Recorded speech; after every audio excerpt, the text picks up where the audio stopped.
Hi, good morning friends. இன்றைக்கி என்ன tiffin செய்யலாமா? இன்றைக்கி தக்காளி தோசை பண்ணுவோம். நல்லா இருக்கீங்களா எல்லாம்? Have A good day. தக்காளி தோசை, இன்ஸ்டன்ட் தக்காளி தோசை செய்வோமா?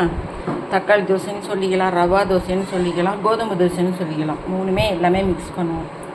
2 தக்காளி, 4 மிளகாய், 4 பல் பூண்டு, 4 பல் வெங்காயம், கொஞ்சோண்டு மிளகு, கொஞ்சோண்டு ஜீரகம், பெருஞ்சீரகம் கொஞ்சம், பெருஞ்சீரகம் கொஞ்சோண்டு மிளகு வச்சுருக்கேன். இதெல்லாம் ஆப்ஷனல். இது வந்து பச்சை மிளகாய், காஷ்மீர் சில்லி எங்கள்கிட்ட சரியாக போச்சு, இருந்தால் போட்டோம்னா கலராக இருக்கும். ஓகே, இது 1 கப் அரிசி மாவு, 1/2 கப் ரவா, 1/4 கப்பு கோதுமை மாவு, 1/4 1/2 1 1 2 3 அளவு வச்சுக்கோங்க கரெக்டாக. யாராவது வந்துட்டாங்க கெஸ்ட்டுனா, மாவு இல்லை அப்படின்னா சட்டுன்னு சேர்த்துக்கு இது நல்லாயிருக்கும். இன்னொரு தக்காளியை போட்டுக்கணும். தக்காளி, மிளகாய் போட்டுக்கிறோம்.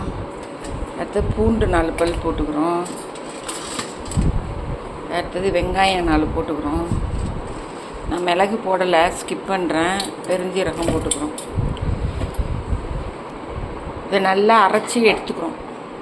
அரைச்சிட்டு அதுக்கப்புறம் மாவு பாருங்கள், அரைச்சிருக்கேன். விழுதாக தான் அரைச்சிருக்கேன். இதில் இப்போ 1 கப்பு இது அரிசி மாவு, இதெல்லாம் 1 கப்பு.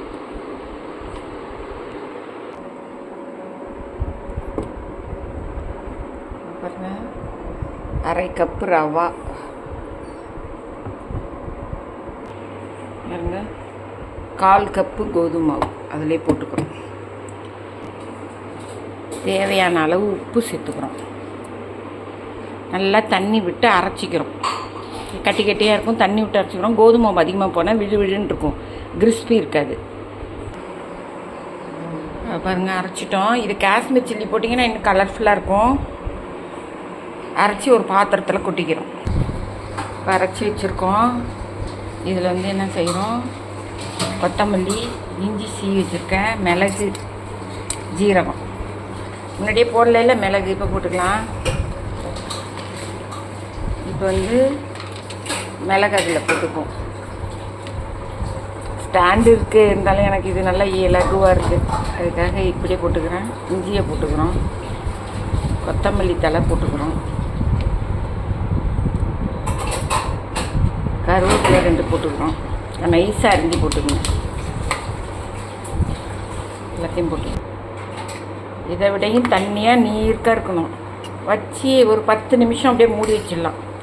மூடி வச்சுட்டா நம்ம ஊற்றலாம். நல்லா மெலிசாக எப்படி இருக்குன்னு மாவு. ரவா தோசைக்கெல்லாம் கரைப்போம்ல, அது மாதிரி கரைச்சிக்கலாம். உப்பு டேஸ்ட் பார்த்துங்க. காஷ்மீர் சில்லி போட்டால் இன்னும் சிகப்பாக இருக்கும். ஊற்றும்போது தோசை நல்லா கலராகிடும். அப்படியே நம்ம மூடி வச்சுட்டு 10 நிமிஷம் வெயிட் பண்ணுவோம். கல் காஞ்சிடுச்சு. கரண்டியாலையும் ஊற்றலாம்.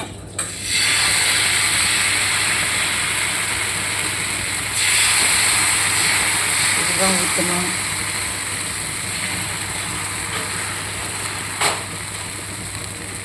இதுதான் தண்ணியாக வச்சுக்கணும். கிறிஸ்பியாக இருக்கும். ஊற்றிட்டு கொஞ்சம் எண்ணெய் ஊற்றிக்கலாம்.